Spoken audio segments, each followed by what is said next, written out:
following program is rated MAL. It contains strong language and is intended only for mature audiences. This week on the 5-Minute Warning. Well, no, how it Ruben, works. the part of critical race theory that they don't like being taught is the part that says that there are systematic advantages that they have for being white. That's the part they don't mind hearing about slavery to a degree. Even if you can back it up with statistics, if Jesus Christ himself came down and said it, white people don't want to hear that they've had an advantage.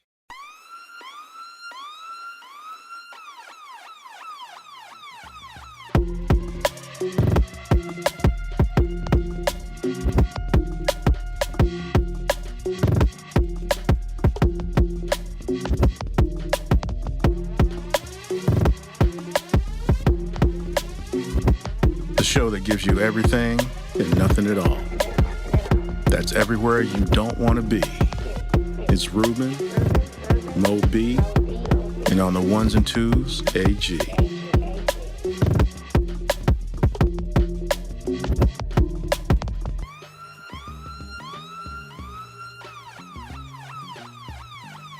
The 5-Minute Warning. Hello, party people. This is Welcome. not tag team. Hey. Hey. We- Why we gotta do that? There it is. Scoop, there it is. Not gonna lie, that's one of the greatest Geico commercials It ever. really is. But welcome to another episode of the 5-Minute Warning. Once again, it is me, the Brain Supreme, Ruben Brown in the house. And of course, I got my people. I can't call him Steve Rowland because that's just jacked up. But we got AG in the house on the ones and twos. What's happening, y'all? How you doing? And we got MoeB spitting that hot fire. I don't know about all that, but I'm here. See, man, I try to make you excited, man. You know what? Every time you bring the heat for him, he always douses you with water, cold. I know, man. I mean, nah, man, he hits me with that liquid nitrogen, man. It's like, ooh, come on, bro. I mean, I'm trying, man. You gotta give me something next Haven't time. you learned this by now? I mean, even I know this, and I haven't known him that long. He will never, ever give you "Oh Happy Day." He's just gonna be like right there. One day he will. It will be the greatest No. happy day ever. Wow, man. Good Like- luck with that. Hey, man, it's what it is. Welcome to all the people listening to the live episode of 5-Minute Warning. And you know what? We here to bring you that hot fire. And, you know, you will be disappointed, Dre. So, this week, you know, it's another week. First of all, I'd like to say, on a serious note, you know, hopefully there's going to be some peace in the other side of the world soon, because that issue's crazy. I wish I knew why. Nobody seems to know why except for Putin. But hey, hopefully there'll be some peace soon. You know, that issue's just crazy out there. That's all I got to say on that. Yeah, man, my brother's over there, so Oh, is he actually playing in the I mean, he's in in Russia. Russia? Yeah, Yeah, Wow. yeah. That's hot. That's just yeah. He said it's crazy over there, man, and he said something about they not paying now. So I don't know what that means. He ain't messaged me back yet. We got a 12-hour time difference almost. well. I mean, that everybody's cutting off basic funding. Yeah, that's what I'm saying. So I'm wondering if they probably just ain't paying. I mean, Yeah. will he be able to get out of the country if need be? I mean, that's I don't know. I mean, they're not being attacked. I guess my hope is. I mean, he's not like near the Ukraine border or nothing. I know, but still, But- everything that's going on, people just had enough. I don't know what's Yeah, so I don't know. Even the Russian people are just like, "What are you doing?" Yeah.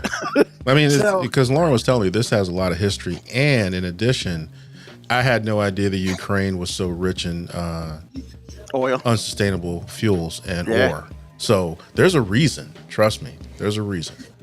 I mean, it's got to be financial. I mean, Russia's kind of going on some hard times right now. I'm gonna disagree with it's got to be financial because I don't. This is my personal opinion. Putin don't give a damn about Russia's economy because Putin rich. That's true. Like the rest of the country might be struggling, but Putin rich. You know, I was talking to my brother about it yesterday. He came up with a nice little thought. He was just like, yo, maybe Putin is terminal and he wants to be part of the the list of the great Russian dictators. I mean, because he loves Stalin. And I mean, Stalin did his thing, unfortunately, back in the day. But, I thought that was an interesting thought process. Because if you're going, why not? I mean, well, then understanding the about to be history, here. understanding the history between Russia and the Ukraine is important to know also. Yeah. They got history. And the Ukraine is like, F y'all. We ain't part of y'all country. So and pretty there's much that. everybody around the world is literally like pulling funding in one way or another. So I don't know, but we hope it here at 5 Minute Warning. We just hope it ends soon because we just hope it ends soon. So the Tenet theory, which is a good movie, by the way. If you haven't seen it, you need to check that out. It's a little confusing, but once you get an idea of really what's going on, it's a good movie. So, let's start this puppy off right. First of all, I'd like to shout out to my mother. Hey, Mom, if you listening, because she told me yesterday she listens to us, and she liked when I brought the peeps out, even though it was not a good idea for some people, a type 2 diabetic peddling peeps. It's probably not the smartest thing I've ever done, but I'm pretty sure I'll beat that eventually. Pushing peeps. Pushing peeps. That's right. I mean, what did Ice Cube say? You get... never mind. I can't remember it. So, question... Never mind. Never mind. I can't remember. Now I remember. Ice Cube did say pushing rhymes like weight. So... Pushing diabetes like sugar. I don't know. Please stop. I am, because we're moving on. So, question of the day today. Can the history of the United States be taught in school without talking about caste levels? Because, as you know, the history of the United States was built on, some unfavorable things. But can it be taught correctly without talking about the caste levels in the system? Because one of the things that I keep hearing about this good old critical race theory is, my kid comes home sad when they talk about history. And I'm thinking to myself my first question is, why are you sad? You won't dare. But, then they say, I guess the teachers are making it so white people should feel bad. And I'm just kind of like, well, if they're saying, hey, white person, you should feel bad about this, that's a little messed up. Because when it's all said and done, that's not history. That's not what you're teaching history for. You're teaching history so you won't repeat it usually, and you know what the hell's going on. So it's like the whole critical race theory, especially in the state of Virginia, because the governor put out his people found that there is some critical race theory being taught. And I'm just kind of like, are you saying history is being taught, or kids, teachers are making kids feel bad about stuff? So I wanted to bring that question because, there was a caste system a long time ago, especially over in Europe. And that's why all the people from Europe came to America, because they were the bottom of the caste system. So I ask you, gentlemen, and we'll start with AG. Can you teach history, United States history, without teaching the caste system? You can't teach anybody's history without something like that, because it all boils down to, excuse me, it all boils down to people. Now, you just said, which is true, I'm not challenging that, but what you just said, this country was built on people that were trying to escape the caste system, because what did you say? They were at the bottom of the system. Yeah. So they wanted a place that they could go where they could have a chance. Well, the only thing that ended up happening for real was them developing the same thing here, where Correct. You have the elite, you have the 10% or the 9% around them, and no one else has a chance. And then even within the 10%, some of those people that don't look right don't really have a chance. They're just in a mirage. So You can't teach, number one, you can't teach anybody's history without a class system. It'll never go away because human beings can't help themselves. So that's the answer to your question. It's like everybody wants to be better than everybody at some point.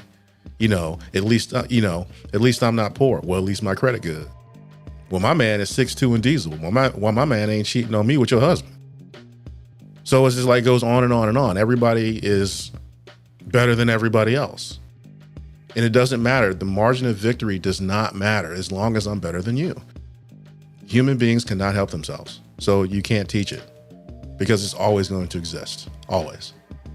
Yeah, it sounds like a clip song, Mr. Me Too, right there. MoeB, talk to us. I respectfully disagree. And when you say, can it be taught correctly? I mean, correctly is in the eye of the beholder. Because, I mean, hell, we taught slavery in this country as if it was just some form of low wage worker for decades. I mean, you can teach history however you choose to. Now, can you teach it honestly without it? No, and nobody said everything taught has to be honest. And, as far as, you bringing this question up because of white kids feeling bad in school, I mean, I'm not going to speak on white fragility because I can't relate. Because, I mean, if you feel bad about inherited advantages that you've had beyond your control, I don't understand why you feel bad about that. Like, I guess the only thing I can compare it to is as a man, I realize there's wage inequality between men and women. I don't feel bad about being a man because of it. I'm honest enough to acknowledge that, yeah, there's been some discrepancy here and that shit ain't right. And, I would love to be part of the solution as opposed to just taking advantage of it. But, when somebody talks about wage inequality, I don't feel bad about my masculinity. I don't feel bad about having a penis because people who might do the same job as me get paid less. I feel bad that happens because that's not right. But I don't feel bad about being a guy. So I don't understand why white people can't hear about slavery and Jim Crow laws and systems put into place to give them inherited advantages without feeling bad about their whiteness. I just can't relate. That just makes it seem like part of being white is being very fragile. And I mean, maybe that is it, but I mean, I'm not trying to insult them or anything. But like I said, the only thing I can compare it to is men and women issues because I ain't never been white, so I don't know. Interesting. That's a definitely interesting take. I mean, because I think I've been every once in a while come across with Youngkin doing something, questionable, but in the eyes of his mind and his party, that is correct. But then I think of myself as growing up in Petersburg, Virginia, and yes, it is 98% black. As far as the school when I was there, I don't know what it is now, but probably 99.2% now. Nah, I doubt that. Hey man, when I went to school in Petersburg, I remember being surprised that there were white people in the city. Like every time I saw a white person, I just assumed they were from Prince George or somewhere. Like, and then my grandma was like, "No, they live in Petersburg too." And I'm like, "Where?" They just don't live in where your grandma lived. Where? I mean, like, where? Let's just be real. Where your grandma lived at, they just didn't live there. I mean, that's just what it was. I mean, it's not a situation in which, there wasn't a great number of white people there. Because I don't know specific numbers. I just know when I was in school there, I mean, in high school, 200-300 maybe. I don't know what it is now though, because I don't live there, so I can't speak on that. But it's interesting how you teach history in Petersburg, and yet about 7 miles away from the high school, you have this park, and has one of those history signs, the Siege of Petersburg. So it's like, yeah. So it's like, how do you teach? Like, I don't understand how you teach the Civil War in a place in Petersburg and like, well, it's critical race theory. No, we got these signs up saying that it was here. Like, explain that to me. Some people just had disagreement. Well, no, how it Ruben, works. the part of critical race theory that they don't like being taught is the part that says that there are systematic advantages that they have for being white. That's the part. They don't mind hearing about slavery to a degree. I mean, like I said, they try to make it seem like it was just kind of like some low wage employees, but no, like it was slavery. Like y'all were whipping them. It wasn't. Nobody was getting paid. Nobody applied for this job. But yeah, they don't mind hearing about that to a degree.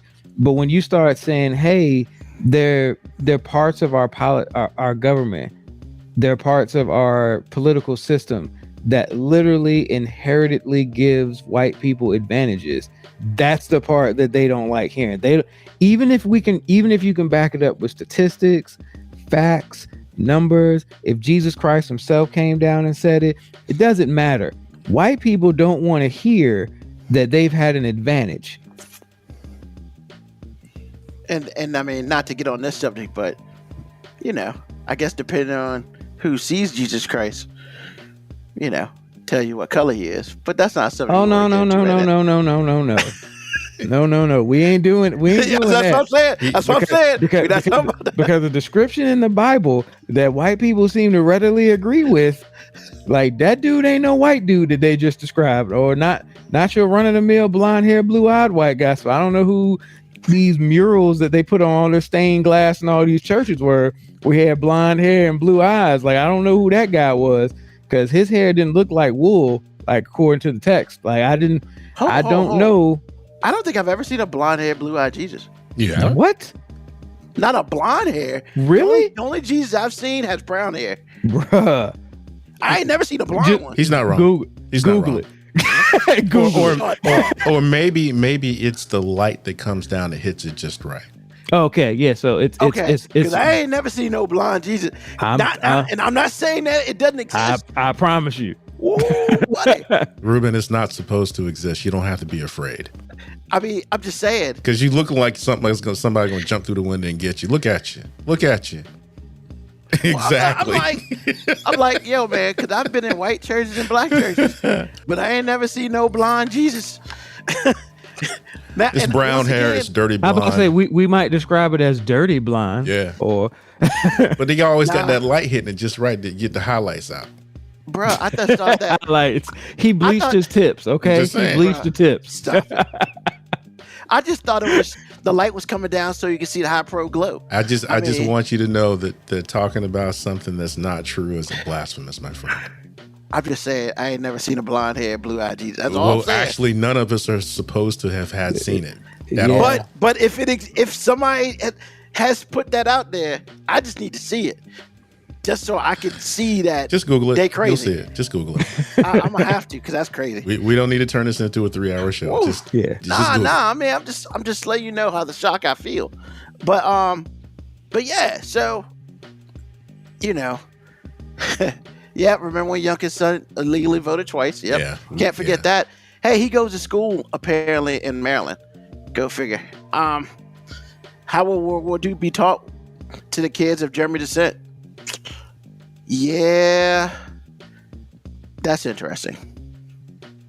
But I just wanted to pose that question. I thought it was a solid question. I appreciate the answers on that. I mean, actually, World War II and German history, like they're pretty damn honest about their history.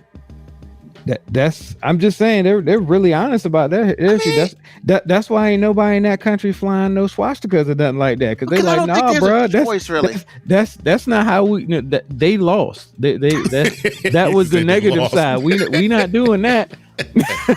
They lost. I love it when he does that. They lost. I mean, but some people lost the Civil War, but they made statues. Well, this is another country. That's why I said, like, I think other countries sometimes seem like they're a little bit more honest with their own history. Yeah. And then we got people out here talking about, well, you're too mean about our history. Yeah, whatever.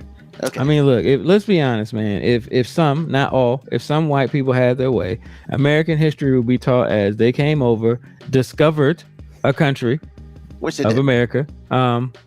And there happened to be some Native Americans, but we're gonna call them Indians, even though we knew it wasn't India. And on Thanksgiving, we gathered around and we taught each other cool things and ate dinner together. And then they decided on their own to move into residential areas and pockets and to slowly move west. You know, we didn't do that. They just decided, you know what, we're gonna give y'all this land and this space. I can't. And then they brought over some, you know, some employees from Africa and various countries that just wanted to make a new way. You know what I'm saying? They just, you know, they were looking for some new career opportunities, so they decided to get on this boat and come over here and learn some agriculture and farming. Yeah, and they wanted to hang together, so they put chains on each other just so they wouldn't lose each other in the water. Yeah, like I said, there's some white person right now that is the exact way that they think history should be taught. Oh God, that's hilarious. Oh man, no, it's only hilarious because I promise you, there's some white person right now that wants history to be taught that way. And that's why I'm laughing, because you're probably right. I'm pretty sure you're right. Actually, that white person thinks history was that way. Yeah, that is history. Yeah, you know. So, all right. So we're going from one crazy world to another. So first of all, I'd like to say, I think we need to, MoeB, I think we need to expand our borders a little bit, because Georgia out here doing dumb stuff. I just want to put that out there. You know, I never said other states weren't immune to doing dumb things. I simply stated that Florida has a culture of doing dumb things. There's a real, like, dumb stuff happens all the time, but you can't Google Georgia man news, but I can Google Florida man news and get websites. Oh, it's man. a pattern of behavior, Ruben. A pattern of behavior. Just saying. Yeah. So this woman in Georgia decided she wanted to extend that pattern of behavior to where she's at. And she decided, you know what? I need 7 weeks off, but I could take it, but I wouldn't get paid for it. How can I get 7 weeks off? Oh, I'll tell them that I'm pregnant. So she cooked up this story and she said she's pregnant. And I mean, you know, she did the belly bump and all that stuff, and seems pretty airtight. Yeah. Seems good. She's 43, not that it has anything to do with it. She worked for the Georgia Vocational Rehabilitation Agency. She probably should have been a client. And I'll explain that a little later. But, you know, in late 2020, you know, she did the math. Let's see, 9 weeks from this date, I should be having a baby. And so she told him in late 2020 that she's pregnant, you know? So she comes to work, has a little baby bump, you know, that sort of thing. So when you say she has a little baby bump, are you saying she gained weight, or did she literally do something to manipulate it to look like she was pregnant? Oh, she had some up on her shirt. Bro, that's dedication to the craft, man. Yeah, like, definitely. Respect. Oh, it gets better though. Respect. So in March of 2021, she did this 2021. A coworker observed that the lower portion of her stomach kind of slowly came away from her body and was like, yo, man, that joint look kind of fake, because the baby shouldn't be rolling all the way down past your vagina. So, you know, she didn't say nothing. She just kind of let it, whatever, because she wasn't sure. And what are you gonna sit there and do? You ain't pregnant, bruh. That's a fake pregnant stomach if I've ever seen one. Yeah, that's gonna happen. So then, of course, she had the baby and yada yada, the baby and stuff like that. And here's where she messed up, man. Look, if you're gonna lie, this is a long-term lie here, which means you have plenty of time to make sure all your stuff is together. Now, she is Caucasian, so she sent pictures of the new baby out. Of course, obviously it weren't her pictures. But the pictures of the babies were inconsistent. And then it had varying skin tone color. Time out. I'm not trying to interrupt your story. I just want to make sure I got it. Yeah. So she did all this so she could get a couple weeks off. Seven weeks. Hold on. 7 weeks paid time off. So she did all this to get 7 weeks off. Yes, of paid time off. That's important. Man, that's and yes. Okay. You said dedication to the craft. I mean, yeah, but sometimes the juice ain't worth the squeeze, man. Well, you're not wrong, but you just said it. You just said respect. You just said respect. I do. I respect her dedication to the craft, but if you're gonna be dedicated, you also gotta be smart. Yeah, you can't be having a whole bunch of. The idea pictures. that she started this means that she's not smart. Well, hold on. This is the fun part. Okay. But of course, the baby pictures had different types of skin tones, which means they weren't the same damn baby. Because I mean, my thing is, if you're doing this for 9 months. I mean, find some friends who had babies, yo. I mean, come on, do something. So she didn't do her work, and they were just like, yo, this joint fake. And so they went and told Human Resources. They did their due diligence. So somebody was snitching. Everybody was snitching. Is that what we're gonna say about these people doing their jobs? Snitching. Come on, it's HR's job. It won't none of these other teachers' jobs. Man, come on, man. They won't teach us. They worked in a rehabilitation agency. And, okay. Oh, hold on. And she was the director of external affairs in a rehabilitation agency. So the hate was already there because she running the joint. But I must continue. So after she had the baby, some dude called in. I mean, some dude emailed, was like, yo, I'm the father of the baby. Yo, the doctor said she needs several weeks of rest following delivery. So they gave her 7 weeks of paid time off. Now, with that being said, of course, MoeB knows he has children. They don't give you that much time off after you have a baby. No job really does. And then in Georgia, you could take up to 12 weeks of unpaid leave. But now, last year, they signed a bill to give them 3 weeks of paid leave, maternal leave. So she could take the time off, but she won't get paid. She's like, I'm trying to get paid and not go to work. And of course, he sent an email, and these fools gave it to him. Because, I think, why wouldn't you just call a doctor or something? Maybe that's dealing in the personal. I don't know. So all that happens. She gets her time off, blah, blah, blah. And then they did their investigation, went to the hospital she was supposed to be at. No, they basically found out it was all fake. And then they charged her with identity fraud. Awesome. However, this was the second time she did this. Tell me at least she did this in another job. No, in July 2020, she claimed to give birth as well. And in August 2021, 3 months after the birth in question, she informed her employers that she was pregnant again. So this woman's over 40, and she's having kids back to back to back. Now, not saying it can't happen, but bruh, really? That's what we're doing? I mean, nah. What I'm trying to figure out is, did she plan on working at this job for too long?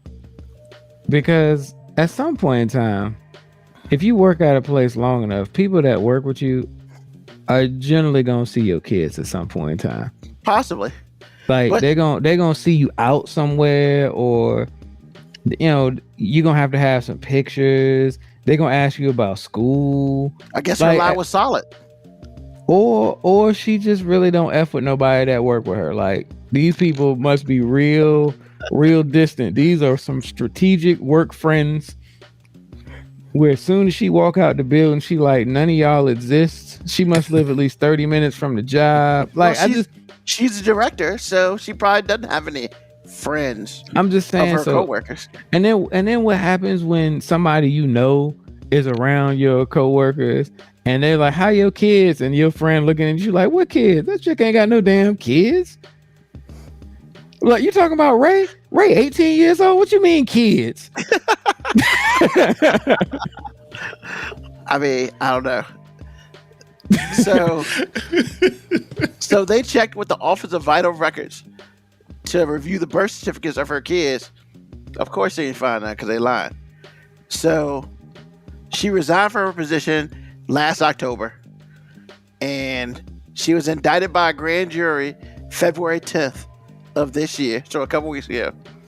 And they said fraud by state employees will not be tolerated, said the Attorney General. Even though she got away with this joint for 2 years in a row, I guess she 3 strikes you out. You know, she did too much. And then on top of that, you know, basically she'll go back to court on April the 4th. If she's found guilty, she'll pay up to $103,000 in fines and possibly spend up to 25 years in prison. That is the most expensive 7 weeks off ever. Well, she got somewhere around 14 to 21 because she did it every year. Because they went against their own rules, state rules, and give her the time off. So she been pretending to be pregnant for 3 years. Pretty much. I mean, I just want to know what she doing with these 7 weeks off. Chilling at home, drinking Mai Tais or something. She getting full paid. She was a director, so you know she was making bank. And she got full. I mean, I'm pretty sure was full paid time off. I mean, yeah. That's like, I don't know if I should respect her dedication to the craft, or should I just be like, man, you got to think of a different hustle. You can't keep going back to the same well, man. Plus, I'm like, yo, we lived in pandemic times. You could have just told somebody you had COVID, man. Like, you know what? He is not wrong. You could have just told somebody you had COVID. And they were paying people to be sick. Yeah, anytime you wanted a day off in 2020 or 2021, all you had to do is just be like, man, this COVID is really acting up again. Like a bunion. I would come out there, but man, this COVID flared up on me. Yeah, I got this COVID. I need 7 weeks off to recover. He said this COVID acting up again. Oh my God. Hey, I'm not coming in today. I woke up with the COVID. I mean, yeah. She chose not. She chose to be pregnant. Something you have to have an 18-year excuse for. I mean, apparently she's just comfortable with the idea of being fake pregnant. So, I mean. But here's the thing. She probably wouldn't have got caught if it wasn't for that one time her belly it wasn't fell for them out. meddling kids. Scooby-Doo. She would have got away with it if it wasn't for them meddling kids. I bet they were all pissed off too. Like, man, we doing her work and she ain't here. How come she never here? How come she takes like 3 months off every year? Nah, because Ruben, it don't be like that. Because if they have somewhat decent respect for you, they don't care enough to. So that means not only is she taking the 7 weeks off, that means she acting like she's helpless during the pregnancy too. She probably coming to work not doing stuff. Like, oh girl, just morning sickness all morning. So it ain't just about the 7 weeks. They probably like this heifer ain't been doing nothing for 3 years. Yeah, like and she been leaning on these fake pregnancies forever. And Dre Favier's got a great point. Not do I have COVID? I'm in quarantine because I was in close contact. Well, like I said, you was near somebody. No, there was never nobody should have been making false reasons to not be at work besides COVID. Like if you was out of work for any reason that wasn't COVID, it better have been goddamn true. Because there's just no reason for it. Because the lazy workers had the best built-in excuse not to be at work ever. And they still use it to this day. Either I got COVID, my cousin got COVID, my mama got COVID, my dog got COVID, and I got quarantined for 10 days, man. That's what it is. Or I went to Walmart and somebody at Walmart had COVID. Y'all heard somebody cough over the phone, man. They might have had COVID, so I can't come in today. I heard Ray across the street had COVID, man. Nah, I can't come out. Hey, we giving Ray too much burn today, man. Ray been 18. Ray got COVID. Like we got to lay off Ray. We don't even know who Ray is, but man, he been our built-in excuse for everything. I mean, Hey, 3 years. That's what it is, bro. Good old Ray. But yeah, man, that's that crazy world stuff going on, man. It just ain't in Florida. But damn, if you gonna fake it like that, I need you to change up your repertoire sometimes, just a little bit. Like I said, she just was trying too hard. I mean, You didn't have to try that hard during a pandemic. built-in excuse. You can't even do that. Trifling. All right. So, AG, we got a little hey ladies today. Yes, sir. All right, go, my brother. Well, this episode of Hey Ladies is called Well, he just sitting back chilling. He's like, I'm here for it all. Bro, I've been sitting back the whole time, man. We good. You funny, man. But anyway, this episode is called Will You Ever Make It to Jared? And when I say Jared, I do mean the jewelry store. So, y'all get gifts from the beginning of any relationship. Like dinner, movies, trinkets, get your nails did, get your hair did, engagement gift, honeymoon, push gifts, Valentine's, etc. You know what I'm talking about. Well, when I think about it, society doesn't really hold y'all to a standard that compels you to give gifts to men. And when I think about it even more, if there is gift giving, I have to hear about it until death throws us asunder. So that means I'm going to hear about this forever. That one time. When I think more about it, your father didn't pay for your wedding. And yes, your dad is still alive and this was your first wedding. So before you say anything about that, please stop. And before that, you never took me anywhere to get the Rolex that I always wanted, that you knew I always wanted as an engagement gift to me. It's like, if you're playing a game by your own standards, then women are failures. It's an epic fail on your part because we're working on your business model, yet we get nothing. I mean, some of y'all aren't even wise enough to be, to make me feel proud of the provider that I've become. Because if that ever comes up on my end, I always get the sermon that's like, well, that's what you're supposed to do.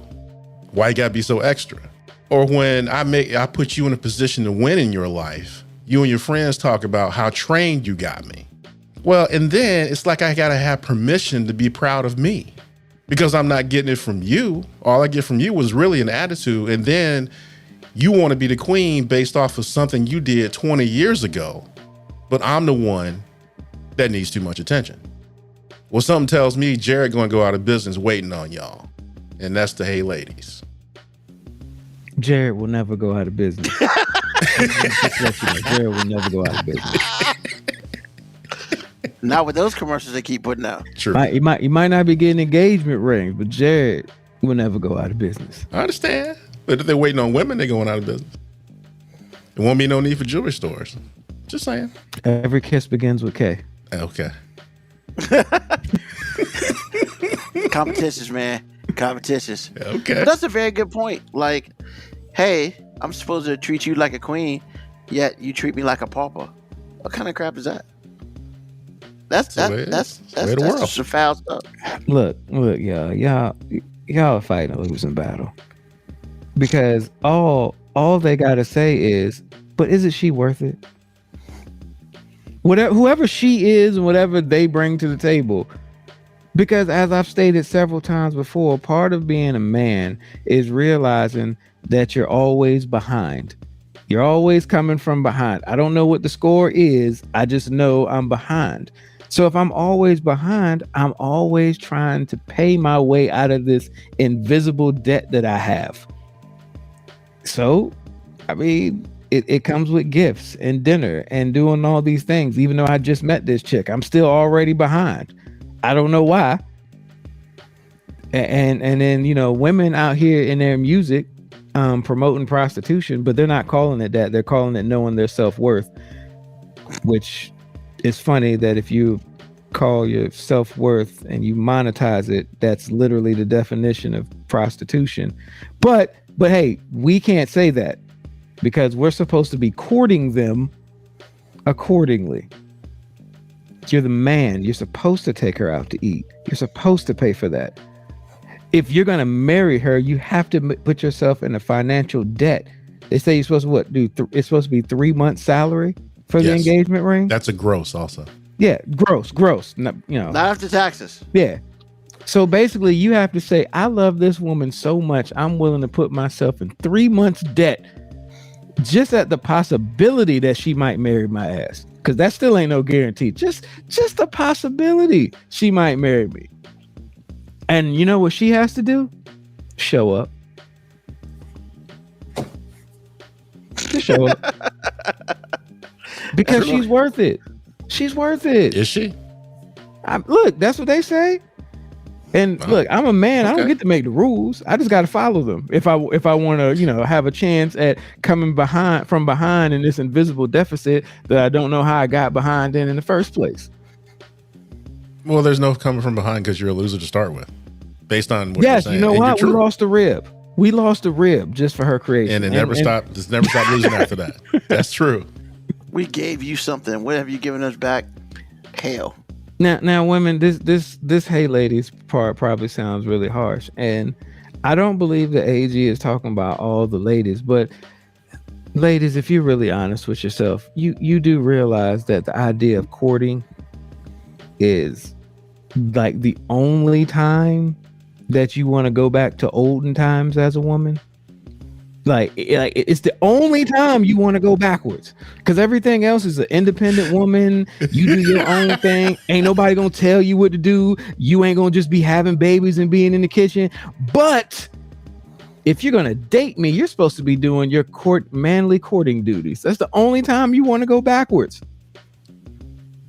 That's not necessarily true either, because when bills are due, that tends to happen also. Well, that's kind of the same thing though, man. Like, everybody want to be independent till you gotta do some independent shit.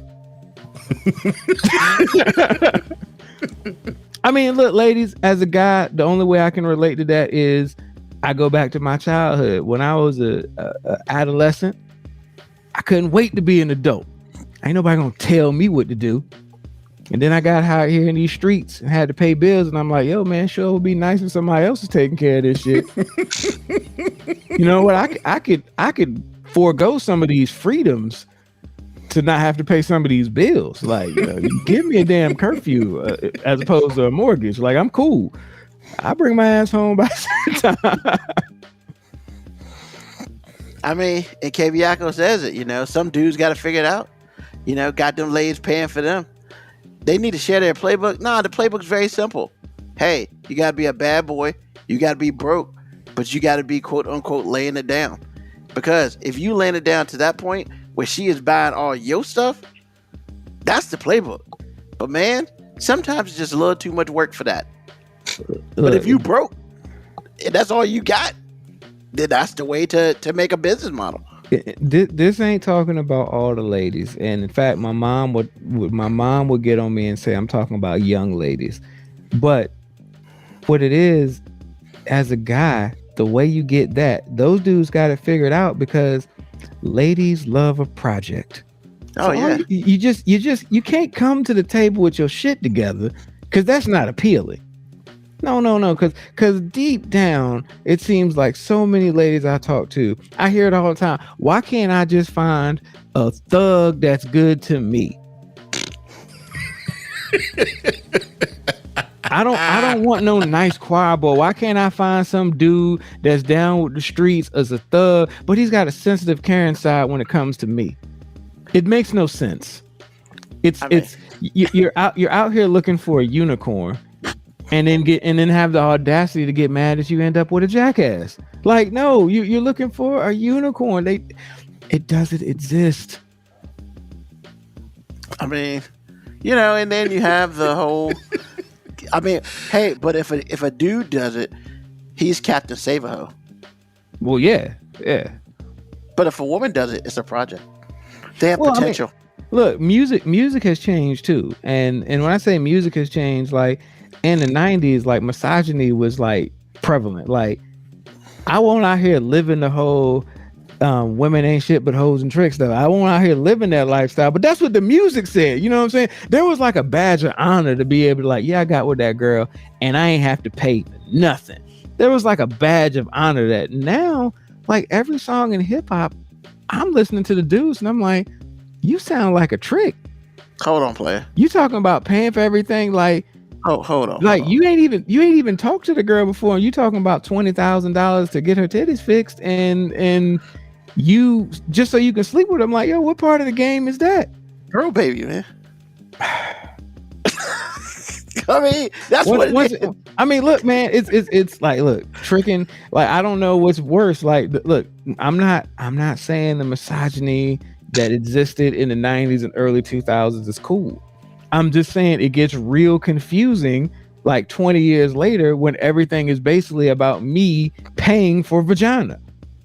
When back in the day, it was about me bragging about not having to pay for vagina. Like, I don't know where the line is anymore. Glad I'm not on these streets, man. I don't know. These streets confusing, man. These streets so crazy. And hopefully next month we'll be able to solve some of those street problems. Ruben, I don't know how you doing out here, man. I'm doing terrible because I'm doing terrible because I mean I'm gonna just be real, man. You know, am I a project? Possibly, but see the problem is I'm too old to be a project for some people. And then like when it's all said and done, the people who want me to be a project for them, I don't want them. So it's like, what do you do? It's the old Cameron mentality, man. I remember on the Cameron album, there was a skit where he said, hey, look, man, if you really want to keep a girl, the first time you meet her, you got to slap the crap out of her. That way she can't say, you don't treat me like you used to. And wow. I was just like, man, that's 90s misogyny in a nutshell right there. That's wow. Okay. I don't even know what to say on that. This Hey Lays is taking a turn for the worse. I mean, we brought up Cameron, man. So look, man, I brought up the Cameron skit. Okay, it was a skit, and I don't agree or condone the skit. I'm just saying if that don't sum up 90s mentality about women in a nutshell, nothing does. Hey, man, but when it's all said and done, late 80s, early 90s, you had Just Don't Bite It. Now you have Dope Baby. Really, has anything changed? Yeah, perspective. I'd say perspective has changed. Well, yeah, basically you can say what you want to say on the radio now and just use different words. Use a vocabulary. I mean, but it's really the same stuff, which is interesting and sad at the same time. Hey, G, thanks for that. Hey, ladies, but Jared ain't never going out of business, man. Because I'm telling you, these young dudes out here tricking just to get it. Like, see, because the ultimate goal ain't marriage no more. Apparently, the ultimate goal is just like monetary exchange for services. Man, and we'll talk about more next month, but is it me? Or we got a whole bunch of babies happening and a whole lot of marriages ain't happening? Well, hadn't that always been the case? Yeah. Yeah, but usually back in the day, when you impregnate a young lady, it's time I gotta marry you. You know, I gotta. Hey, that used to be the speech. Yeah, that used to be the speech, man. Like literally, when I was like 14, I remember my Uncle Junior specifically saying, "If you get a girl pregnant, just go ahead and marry her." Yeah. And at 14, I was like, "What?" What? Hey, Uncle Junior, I just finished listening to the Chronic, man. They said this ain't shit but hoes and tricks, man. Like, ain't anybody trying to get married. Well, maybe you shouldn't be shooting your stuff up at her then. I mean, that's pretty much what he was saying. Yeah, I mean, it was interesting, but now, I mean, you know, she gonna make an honest woman out of me, even though you hate her guts, or you're so unattractive, and you just happen to be in the military, and you went to Peabody's one night. Now you married her. I'm mad you put a real life scenario. He's not wrong either. He's not wrong either. Because I was getting ready to say, Dad, that's cold. It's true Peabody's, man. I'm telling you, man. Everybody in the military is just, oh, man. Yeah, man. So true. One night at Peabody's, man, but makes you a husband. With someone you would have never talked to in regular life. You had a couple, and she looked good for 30 minutes, and then you're pregnant. So good luck with that. Shout out to those people. All right. You really trying to shout out to those people? No. Shout out to those people. All right. Shout out to all the drunk dudes that shot up the wrong club. Wow. Nah, shout out to all them dudes in the club got a weak pullout game. Hey, well, Just saying. I've already spoke on that. I am not going to talk bad about anybody's pullout game because I know mine is untested and weak. Yeah, mine was strong. Hey, I'm proud of you. Exactly. Mine was untested. Look at Ruben. Look at Ruben's white. Mine was untested. Oh man. So Bianca, we call that the 2-minute warning. Yes, that's you're right. supposed to always wait for the 2-minute warning. When the lights come on, You're hey, supposed to have a hurry up offense in place, meaning you have a couple of prospects. When the lights come back on, now it's time to go no huddle. that's right. I mean, wait a minute though. I thought you could still, even in the dark, well, even in club darkness, you could tell if a woman was ugly or not. No. You can there's some borderline court, like in the club. Sometimes you're like, hey, you got a really good body, and the way the lights hit you, and it's minimalistic right now. You might look like okay. 6 in. You might look okay. And I got like 6 in. But when the lights come on, you can't hide that gorilla. I mean, that's just what it is. I mean, and that's what the designated driver's job is for, actually, because that designated driver is supposed to pull you out the fire. Like when you had one too many and you about to go home with a Willoughby's, he's supposed to be like, not so fast, my friend. Let's reconsider this. you just call him Willoughby. That is so we all go to hell. I'm just saying, like, the designated driver for the men, the designated driver, that's his job. And for the female, the designated driver is to be the shield. She's supposed to be like, oh no, you are not about to go home with that dude. We came here together and we're leaving together. Exactly. And we're in real talk, man. I used to not, that is why you bring the best friend, man, because the best friend looks at dude, all right, he good. Oh, hell no. Nah, I don't care how much alcohol he give you or what he's saying, you ain't not going on with him. And Let me answer Dre's response about what about the wingman. All right. The wingman can only be a wingman if the main dude already knows what the chick looks like and already has decided that that's the one he's going for. Yeah. If we just met the people at the same time, you are not the wingman. It's your duty to be the designated driver to make sure your drunk friend don't look at some horrible mistake of a woman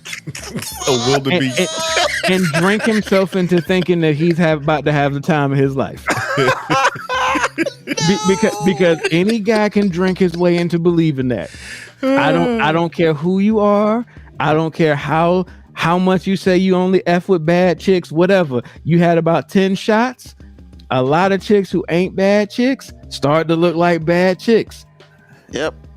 I mean, hey man, a wrong night can get you in front of the justice of the peace real quick. I'm still stuck at Mutual of Omaha. That's all I'm saying. Wildebeest. Yo, man. That's what it is, man. That's what it is. Oh, you're right. The main dude's not supposed to jump on a grenade. It's your boy. Now, if your main dude wants to go up to the unattractive woman and start hollering, you can't do nothing about that. That's just what it is. And you just take what you get. I mean, you can drop the. You sure?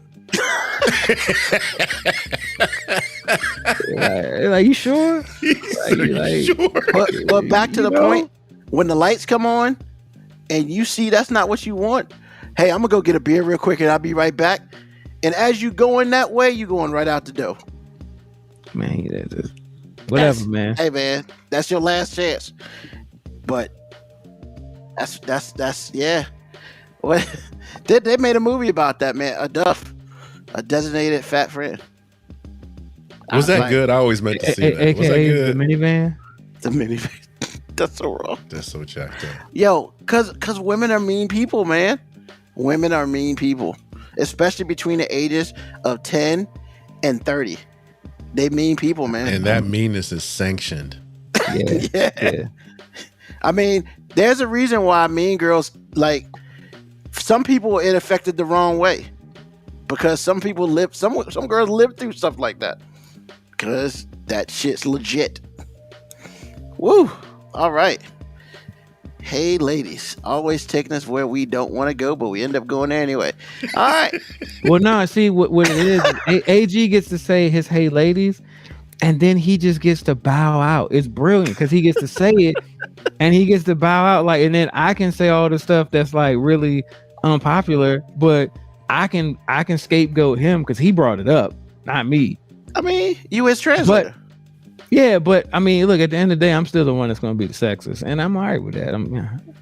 I'll learn to live with it. I mean, I know it's hard. You be good though. It's not hard for him. He can sit up there, tell them lies all he wants to. It ain't hard. All right, MoeB. Tell me. Let's tell us you wrong. All right, so I don't want to feel like we're piling on the race issues today. So, but it's every week, man. We're gonna pile on the race issues today. All right, bring it on. Nah. So tell me I'm wrong. I was watching coverage of this. We talked about it briefly on the last show, the Juwan Howard Michigan coach thing, and you know, the coverage of it. Here's where the tell me I'm wrong is going to come in. But I want to preface it by saying I do not defend Juwan Howard swinging at another coach. I do not defend that at all. As a coach, as a leader of young men, as a person who's supposed to be a role model on how to deal with adversity in a positive way, he failed. And there's no ifs, ands, or buts about it. There's no way to defend the fact that he failed that. But what I will say is, man, the coverage of it feels really culturally specific. And what I mean by that is the Wisconsin coach, of course, is like, I didn't do anything wrong. I was just trying to tell the guy how to coach, even though the other guy probably has forgot more basketball than I've ever known. But neither here nor there. I talk to a lot of people of diverse cultures. I just, anybody who's a sports fan who talks about it, white, black, I don't care what you are. I just kind of want to know people's opinions of it. And the thing that I'm finding is very culturally specific is everybody's reaction to Juwan Howard actually swinging on him. Now, tell me I'm wrong, but I feel like the way most white and black people are brought up with this idea of freedom of speech is very different, because a lot of people who are white have told me, well, it doesn't matter what was said. You can't put your hands on somebody. Shit. And I actually agree with that.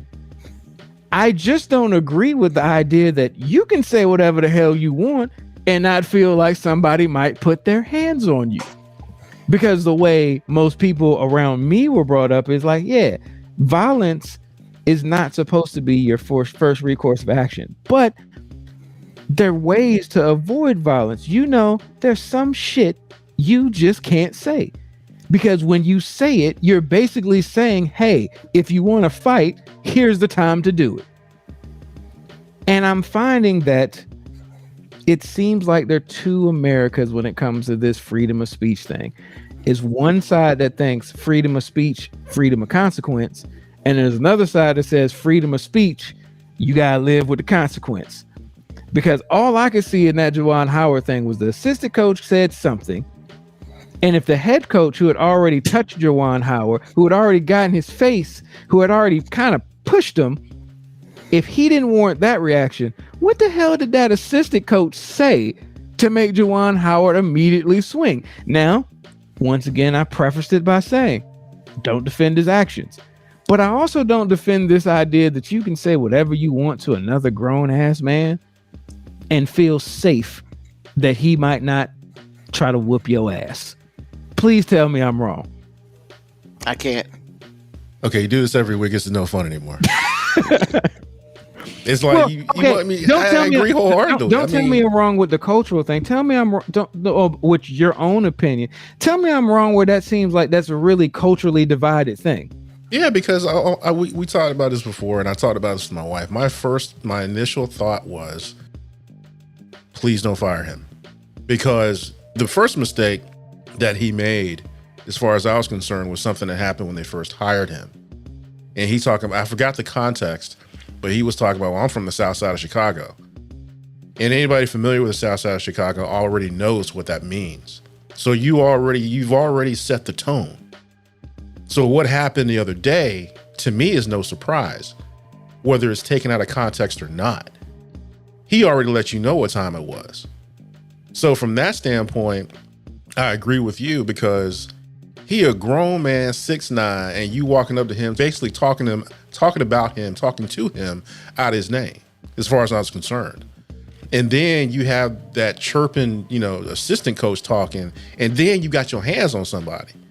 So there's nothing to disagree about. Do I agree about his actions? No. But at the same time, it's really funny, because I can't expect him not to do what he did. It's like, if he did it, I get it. If he don't, congrats. But I'm not going to get, all bent out of shape because he swung on a dude based on what happened. Because at some point, the other side has to be like, let's not be stupid. Let's just shake hands and get off the court. If I have something to say to him, I can call him. I can text him. I can communicate with him in a way in which, number one, is not right in the heat of battle or right after it. And number two, if I really have something to say to him that's constructive, let's do it a couple days later. When people, when your feelings are a little calm and everything is cool, you probably moved on. Y'all could have hashed this out later on. Exactly. That was white fragility, in my opinion, though, because when Juwan Howard was giving him the blow by, his white fragility would not allow this dude to ignore him or walk by him and not give him the opportunity to explain himself. Like, hey, nobody has to give you the opportunity to explain yourself. Nobody has to listen to you. He's a grown man. If he don't want to talk to you, he ain't got to. But the Wisconsin coach, it was like he couldn't deal with this male. I'm not even going to talk about the fact that he's black. I know that had something to do with it, but this guy was going to basically blow by him, and he couldn't allow it. He couldn't deal with it, because this whole situation doesn't happen if he just walks by and then gives Juwan Howard a call a day or two later, like, yo, man, I know you were upset. It was heated. What's up? What did I do wrong? Like, let's talk. Because Juwan Howard, for the most part, what everybody says about him, he's a classy guy. So I have to believe 2 or 3 days later, maybe even 2 or 3 hours later, you could have talked to Juwan Howard and it'd been cool. Well, everything else you said is true today. It's true outside of basketball. It's true in basketball. It's true in life. You keep coming up with these things I can't defend. I'm like, what are you doing? I mean, I want to address the KB Ako thing, because he said, why we ain't talking about why he got slapped. I have realized that this is a real cultural bias that I have. And this is just me and the code that I've been around my whole life. If I'm out in public and I see if I see any minority, any type of brown person randomly slap the crap out of somebody, my first thought is never, damn, he slapped the crap out of that dude. My first thought is always, what did that other person say or do? Because there's no part of me that feels like people just out here slapping people for no damn reason. Now, am I condoning the person who slapped the other person? No, because I prefaced it by saying, hey, Juwan Howard has a responsibility to carry himself on a higher level, because you are a leader of young men, especially you're a leader of young black males. Like, you have a responsibility. But I can't pretend that my cultural bias doesn't immediately always go to what Ruben does and victim blame. Just be like, what did he do? Hey, Ruben, you a victim blamer. Don't make that face. That's what I was getting ready to say. Don't even try. I did not say. I was trying to let him go on what he was saying, but yes, don't even All try. I'm saying was I would have defended myself. I was like, why you got to bring me in it? Because That's all I'm saying. You're out of the three of us. You're the person who blames the victim the most. But that has nothing to do with this. But that's what I was talking about. My bias is to victim blame when when a grown man randomly slaps somebody. I'm sorry. My first response, well, not somebody, another man. Because if a grown man slaps a woman, I don't think, what did she do wrong? I think he's a bitch. That's generally my first thought. But if a grown man slaps another grown man, the first thing I can think of is, man, what did that other dude say or do to him? So immediately when I saw the Juwan Howard thing and the coverage was, totally unacceptable behavior, I was taken aback a bit because I was like, what did that assistant coach say? No. Actually, I'm surprised that you were surprised because this keeps, and the reason why it keeps doing it is because I just saw this. But this takes me back to the Malice at the Palace and how it was covered. Yep. And it took weeks. And people still don't, unless you've seen both documentaries, people still don't know this one random white dude started this whole thing. Yep. Because this was supposed to be over with. When Ron Artest was lying on the scores table, this was over. Yeah.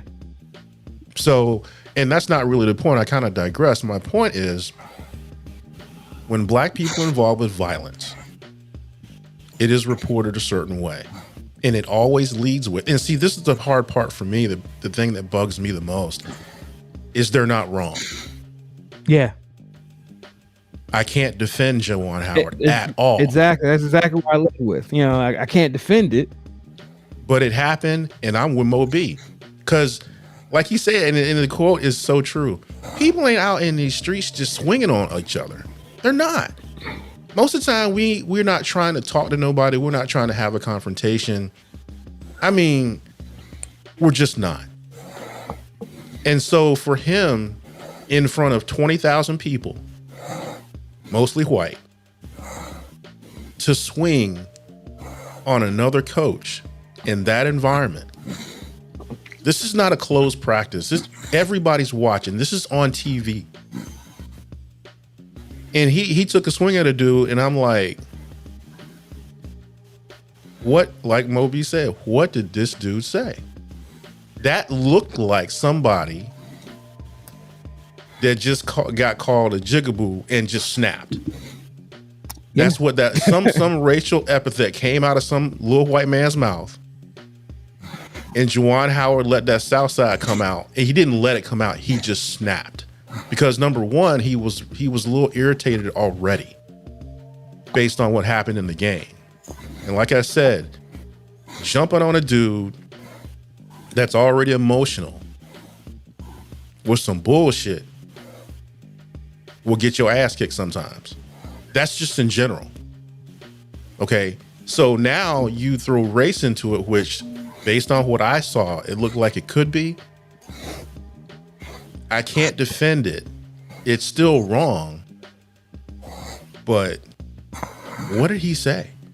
But white America is not going to report on black violence with that kind of, perspective. They're just not. Number one, it sells. Because we all want to, mainstream America always wants to see black America a certain way. This is a great way to keep their America, and my America.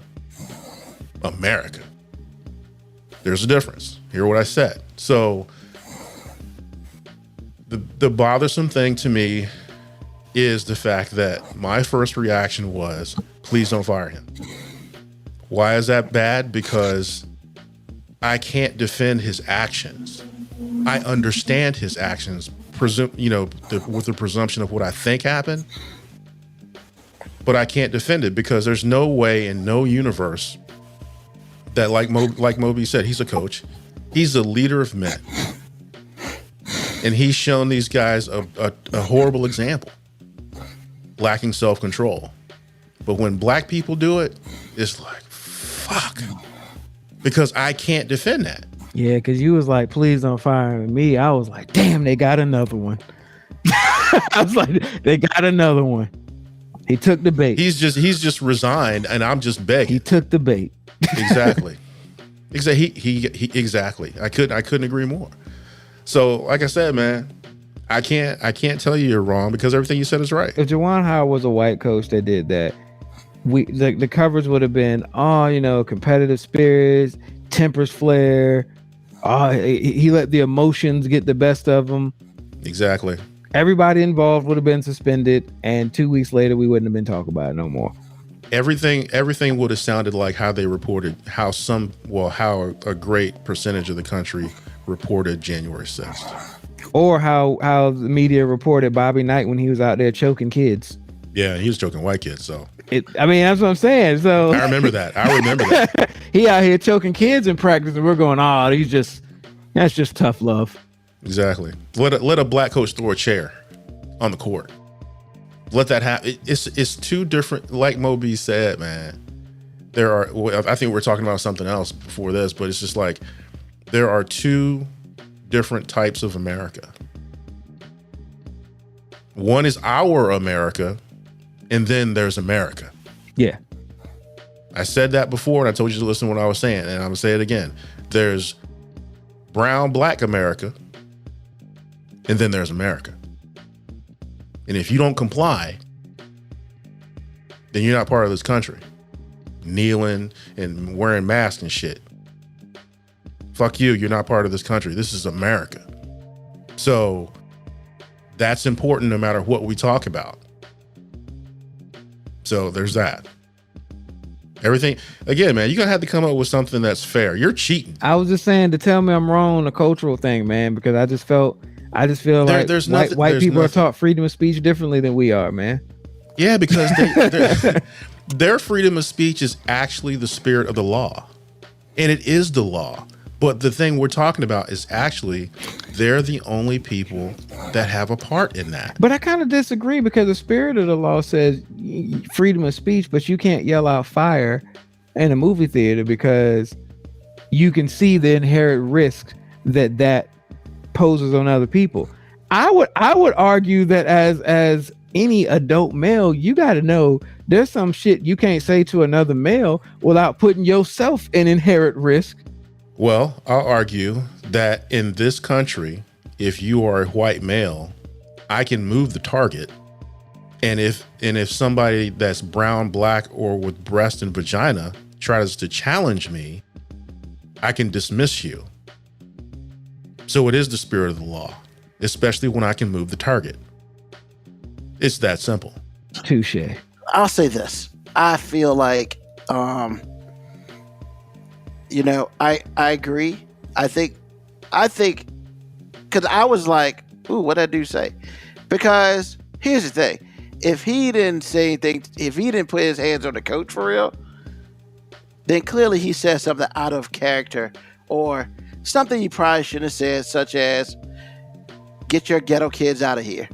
Because unfortunately, I don't even want to imply what he said. I just know whatever he said was a line that I imagine that most reasonable adult males would consider stepping over. Yeah, well, see, and that's Them's fighting words. But that's the whole thing, because it's not a curse word, but it is deemed negative because a lot of people use the term ghetto as a negative connotation, which I'm just kind of like, I shake my head and just that's like, the only way we use the word ghetto as a negative connotation. So my other thought is, this is where I feel like Juwan messed up. And the reason why I say he messed up is because if he said something about it, we would have heard about it. Because if that's not a sound clip for that ass, I don't know what it would have been. Clearly, he took the high road in the post-game interview and did not say what the coach said or what he thought he heard. I kind of disagree because no matter what he said, the other coach would have denied it. Hold on. Listen to me. But listen to me. The reason why I have an idea he didn't say it is because we would have heard about it. Because that is a sound clip. Because if he had said, my emotions got the best of me and I swung at that coach because he said something of effect about my ghetto kids. And that's disrespectful. And at that point in time, I was not in the right mind, and I swung on him because that's what disrespectful stuff to say. He would have got fired if he'd have made that statement. And the reason he would have got fired is because it would have kept this story in the light. The other coach would have just denied it. And then people would have been like, he's just making an excuse. Nothing that he said condones that. Like literally, Juwan Howard should have just came in a press conference and just been like, my emotions got the best of me. I apologize. I should never act that way. And the story moves on. Like the reason he didn't say what the other coach said is because if he does, all the other coach has to do is deny it. And now the story keeps getting talked about in a negative light. I mean, like, I hear you, but the situation is that, yeah, if he gets fired anyway, it's not going to really matter. But he didn't. That's what I'm saying. His only, but what I'm saying is the only way he had a chance to keep his job was pretty much to say as little as possible to hope that the situation goes by as quickly as possible. If you add another soundbite, you prolong the story. But as much as I understand that, and I agree with that, but this is the inherent problem because coach says something that he shouldn't have said. Clearly, we all kind of realize that, and because why'd you slap him in the face? I mean, that's the question. And then what's he gonna say? My emotions got the better of me. Why? Because he looked funny. I mean, that's pretty much what he did say. He said emotion. People put their hands on me. I felt I had to defend myself. He didn't give a specific quote. Exactly. Because all the dude would have did was deny it, and the story would have kept going. But sometimes stories like this need to keep going. Now, if you want to keep your job, I mean, but look, all I'm saying is we have these rules that are not meant for everyone. And as long as there's sometimes we have to not go by the same rules. Sometimes I'm not saying that maybe this is not that instance, but the question is, when is it going to be the instance? Because I just want to know what positive comes from him saying what the guy said. Because when the other guy denies it, the people who believe he said that, like most of us already believe something was said like that. We don't need to know the specific quote because the people who don't believe something was said, even if Juwan says it, as long as the other coach denies it, they're going to say it never happened. Unless there's an actual video recorded soundbite of it, which there isn't, because if there was one, it would have came out immediately.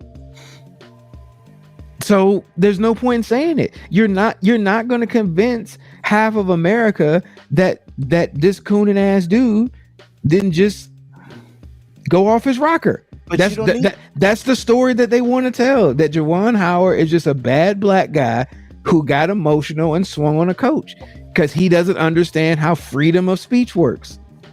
All right. I mean, I understand that, but how come it always seems like we have to follow by that rule, but nobody else seems to follow by that rule? That is America. This is too American. That's what I'm saying. But that's what I'm saying. There's sometimes, man, where that rule needs to be broken. This might not have been the time, but eventually that rule needs to be broken because you know what? Regardless of what happens, his reputation is tarnished because of this incident. It just is. Well, okay, and I understand that he could completely lose his job, and I understand that all the negative stuff could happen. But when it's all said and done, like, make this dude answer the questions. If he sits up there and says no, he says no. And you know what? That's fine. But for him not to be able to say anything, regardless, I mean, because like we all agree, something was said. And we all talk about how, when it's all said and done, people are getting passes. Look, the only reason people get passes is because we allow people to have passes. Now, like you said, who's the we that's allowing it? The people who don't say nothing, whether it's black, white, Puerto Rican, or Asian. I'm glad you said that. So recent history, Brian Flores. Yeah, he's put a whole bunch of stuff. Has John Elway suffered any negative consequence? I mean, Has the Miami owner suffered? Nobody has suffered any consequence, and he cost himself probably opportunity to be a head coach again by coming out and saying that, and nothing was gained from it. Now, I'm not saying he's wrong for it, but what I'm saying is you're making it seem like if we come out and say something about it, something's going to change. The people who are in charge, or the people who don't want to believe something like this happens, are in power. So there's nothing we're going to say that's going to make them believe it's happening. Like people who were saying the Brian Flores thing is BS. They're like, oh, John Elway would never do something like that. Nah, he didn't come to that interview drunk or nothing like that. And all John Elway had to come out and say is, no, that didn't happen. John Elway essentially gave the Shaggy defense, and we ain't heard him have to answer a single question since. He was like, no, it wasn't me. And boom. All right, that's good enough for me. They stopped writing the story. So if Juwan Howard talks about this assistant coach, and assistant coach says, no, I would never say anything like that. Sounds good to me. Moving on. Now he's just another black dude making an excuse for his negative actions. I mean, but regardless if you made excuse or not, that's what's happening anyway. So if you're gonna be considering, if you consider doing a negative thing, I mean, at least make an excuse for it. Be like, yo, he said some foul stuff about my team. And you know what? He could come out and say he didn't say it, but you know what? Make him answer the question. Because clearly he wasn't, it was a whole bunch of people there. And all the Michigan kids be like, yeah, I heard that. When do white people even make other white people answer questions? Most of the time they answer them for him. I don't think he would have done anything like that. And the story moves on.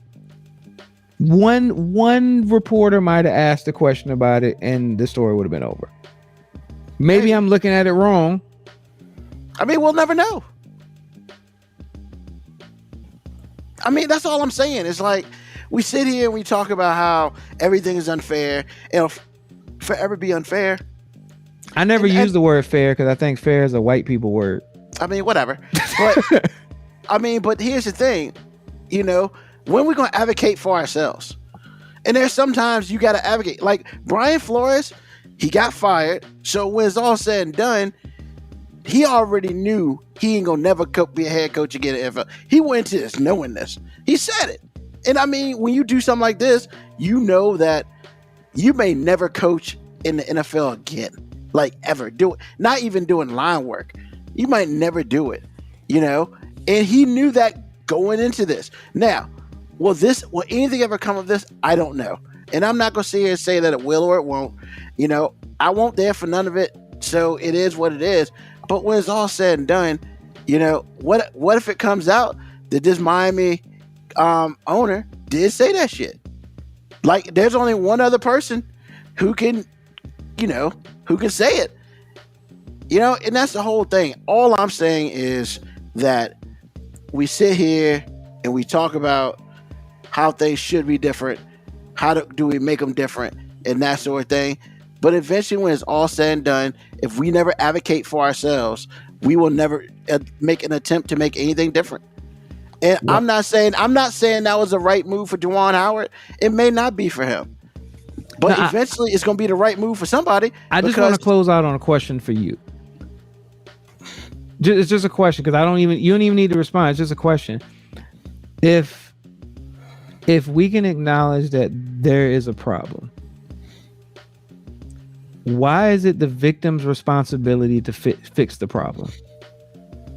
That's unfortunately, that is the type of world, the country that we are in. I'm not saying. In what other scenario other than race do we ask the victim to fix the problem? In any other situation, when do we ask the victim to fix the problem? Well, the question is, on this case, who is the victim? Because depending on who you talk to, it's the assistant coach. But but for everybody else, it's Juwan Howard. We're talking about the coverage of how black people are covered and held responsible, and the inherent racism in the coverage. That's the issue. So now, do we think the coverage is racist? Absolutely. Okay. Absolutely. And I don't even mean like the stereotypical we hate black people racism. But you've acknowledged with me if Juwan Howard was a white coach and this same situation happened, this coverage wouldn't be like this. I don't know. And I say that because the only reason why it was a big coverage, it was on CBS. And like literally, as you could tell live, they were trying to go off the air, but they couldn't. I'm not saying it wouldn't have been a story, but the way it's been covered, as opposed to, nobody has once said or defended, oh, the heat of the moment, or oh, he let his emotions get the best of him. Oh, you hate to see this at the end of the game. It was, Juwan Howard is out of control. Juwan Howard should have never let this happen. That was the immediate coverage. Then the next day it started to soften. Then they were like, well, maybe we should get rid of the handshake line, which I think is stupid because like in 30 plus years, anyway. Like, well, no, but the handshake line ain't never been a problem. The players had no problem at the handshake line. And if damn adult supervision can't do a damn handshake line, we got bigger issues. I mean, yeah, I agree with that completely. But I guess what I'm saying though is like, and I ask what you watched, because what I watched was not that. I didn't get that kind of information because I watched Seth Greenberg talk about how Juwan Howard tried to give him a blow-by, and Juwan Howard needs to stop worrying about how the other team coaches, and you can't let your emotions get the best of you and make that type of example. And we're talking about Seth Greenberg. Yeah, go ahead. That's not nothing new. I watched Jay Billis talk about maybe we should get rid of the handshake line in general because it's an outdated practice, which, I mean... No, they asked him that question. And he was like, that has nothing to do with it, and that was stupid. And it's stupid anyway. That's what he said. He said it has nothing to do with it, and it's stupid anyway. Like, I watched Stephen A. Smith say that there's nothing that condones Juwan Howard acting that way. The Wisconsin coach basically is not at fault at all. Well, I mean... Just Stephen A. Smith. Once again, this is coverage. Look, whether I respect their opinion or not, this is how it's being covered. And once again, yes, Bobby Knight was a whole different time, but I specifically remember Bobby Knight getting stuff and getting revered for it. I guess what I'm saying, like, because I watched SVP that night, and he was just like, I don't know what happened, and both coaches should be ashamed and that sort of thing. It wasn't a take such as one person in the wrong. He was pretty much, and once again, it was Sunday night, so all the other stuff hadn't necessarily come out, but he was pretty much even keeled as best as you can be without getting like emotional about it. And he was probably the most even-handed coverage of it. Yeah, by far. Because then Monday night comes here on Sports Center, completely different take than what happened throughout the day. It was complete opposite because you have L. Duncan and the other dude up there, and yeah, that you already know L. Duncan ain't about that. It's two Americas. Yeah. Once again. Yeah, but I guess I'm just saying, if this happened at Detroit Mercy versus Wisconsin Parkside, it's not really a big deal. But the reason why it was even a big deal because Juwan Howard. And not anybody else, is Juwan Howard. And once again, I just feel like eventually, in some way or fashion, we got to start advocating for ourselves. And that's all I got. That's my full opinion on it. Because would I like to know what he said? Yes. Because I feel as though if Juwan Howard didn't hit the coach for grabbing his arm and stopping him, wanting to talk about something he didn't want to talk about, this dude clearly jumped over that line. And that's my opinion on it. I mean, yeah, I want to know. And so should everybody else. And the fact that everybody else either doesn't want to know or they choose not to talk about it already lets you know the problems that we have. And that's that you pretty much just talked right to my point. That's the point. Like, but that don't mean Juwan shouldn't have said anything. You want to know because you have an objective view on, hey, something was said. There's a large sector of the population that doesn't care. Yeah. And even if they do find out that he called him the N-word, talked about his mama, said he'd F his children, they're going to lean on the fact that, hey, you can't put your hands on another guy because it's convenient. But when people do something that offends their principalities about America, they go invade the Capitol. Of course. I mean, once again, I'm not saying that coach should have been fired. No, I'm just saying the fact that nothing happened to any coach that's that Big Ten bullshit. And that's just what it is. And that's the way it's going to be, and sorry I hijacked the show with such a long topic. Yeah, you did. But it's okay. See what I did? I took responsibility for it. Shocker. Very quickly, because I think the my 5 is kind of interesting. Favorite alcoholic drinks. Top 5 favorite alcoholic drinks. And for some reason you don't drink alcohol, then I don't think that falls for y'all. But yeah, whatever drinks you like. AG, top 5 alcoholic drinks that you like. Well, I don't drink too often, so 4 out of 5 of mine are non-alcoholic. But number 1 is Ocean Spray Cran Air Thing. Mike's Hard Lemonade, blood orange flavor. Orange juice, Chick-fil-A lemonade, lime Gatorade. Just Chick-fil-A's lemonade? Nobody else's lemonade? Yo, Chick-fil-A lemonade off the hook. Yep. Okay. MoeB. Okay. So, Uncle Nearest whiskey. I don't even know what that is. Jack Daniels. You're a Jack fan? Yes. I didn't see that coming. Jack Daniels. Crown. Extra rare. Expensive. The big one. Mr. Bougie over here. I mean, When you say Crown, you mean Crown Royal? Yeah, Crown Royal. It's called extra rare. Yeah, bougie. Why gotta be bougie? I like extra rare. Extra rare, the big bottle. It's smooth. They don't make it in a little bottle. That's why I said they don't make it in a small bottle. Yeah, my other one is alcoholic beverage. I love limeade. I can't drink a lot of it because it's just flooded with sugar. Like limeade, like the Minute Maid limeade. They got cherry limeade. That's good. Oh my goodness! God, the limeade just be hitting, man. I don't even know what that is. Wrong. Oh my god. Yo, that limeade be hitting. I can't drink. It's like nothing but sugar, but gotta be hitting. Ain't no such thing as diet limeade or sugar-free limeade because that ain't limeade. That's some other stuff. That's some fraudulent shit, and I can't be a part of that lie. I can't be a part of that lie. Well, Moco Cowboy agrees with you. He said limeade is fantastic. But my absolute favorite alcohol beverage is whatever the hell you paying for. I'm just saying. So if I'm paying for a case of Milwaukee's Best, that's you. Hey man, we gonna be drinking Milwaukee's Best, and I'm gonna be bitching about how you got awful taste in alcohol, but I'm gonna drink it. Like, I don't really like tequila, but when other people be like, "Hey, let's get a shot of 1800," I mean, if you got the shot of 1800, I'm with it. I got some Casamigos. Look, I don't really care about 1942 Casamigos, but I mean, if you paying for it and it's in this glass, I'll drink it. It's my favorite drink right now. Free Natty Boy is pretty good. I was about to say I do have lines. God, like if you give me some Schlitz smoked liquor, I'm gonna say no. If you give me some Natty Light, I'm gonna say no. If you give me some Colt 45, I'm gonna laugh and then say no. Does it every time. That's the bull, man. Come on, man. So I'm a Crown and Coke dude. Not that Diet Coke crap. It's the original, baby. Crown and Coke. Back in my younger days, I used to do Goldschlager shots.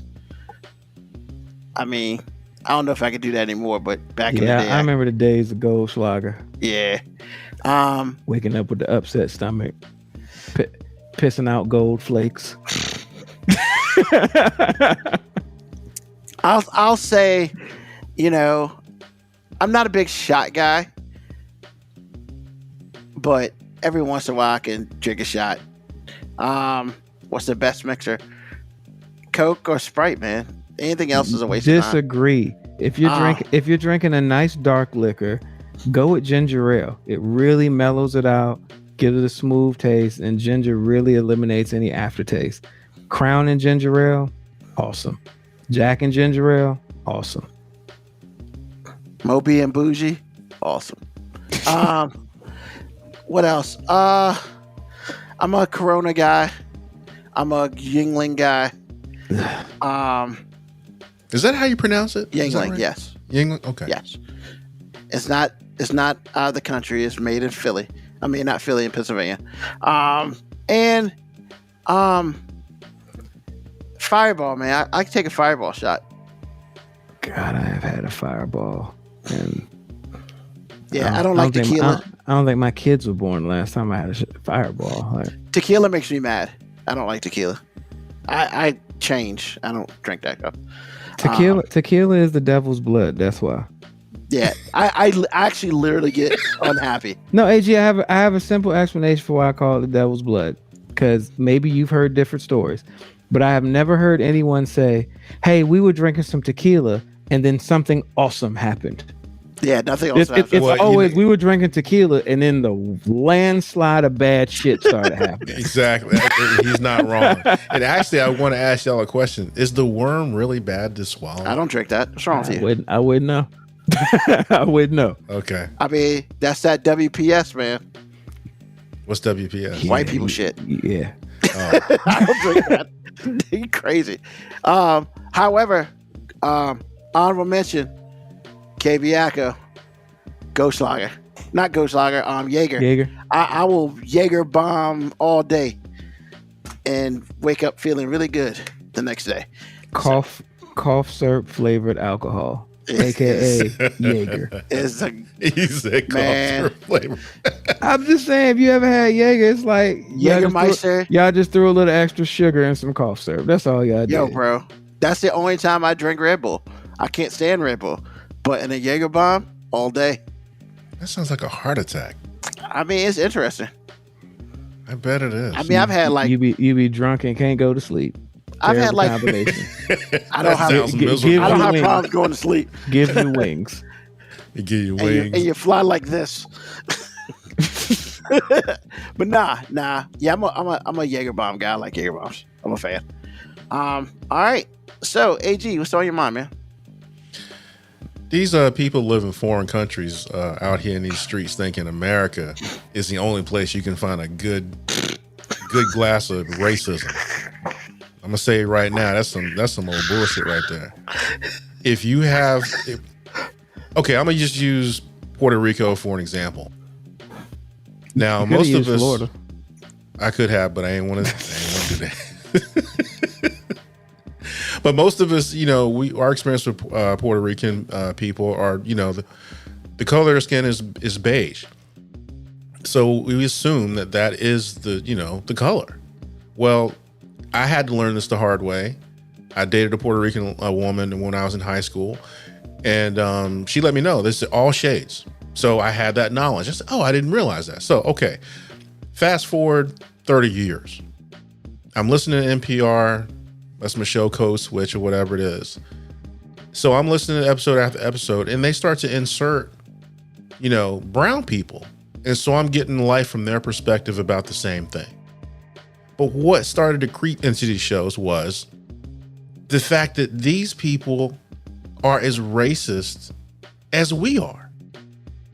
So the example is, if you are a light-skinned Puerto Rican, then you do have a problem with dark-skinned Puerto Ricans. Afro-Latinos and Latinas or Latinx have issues.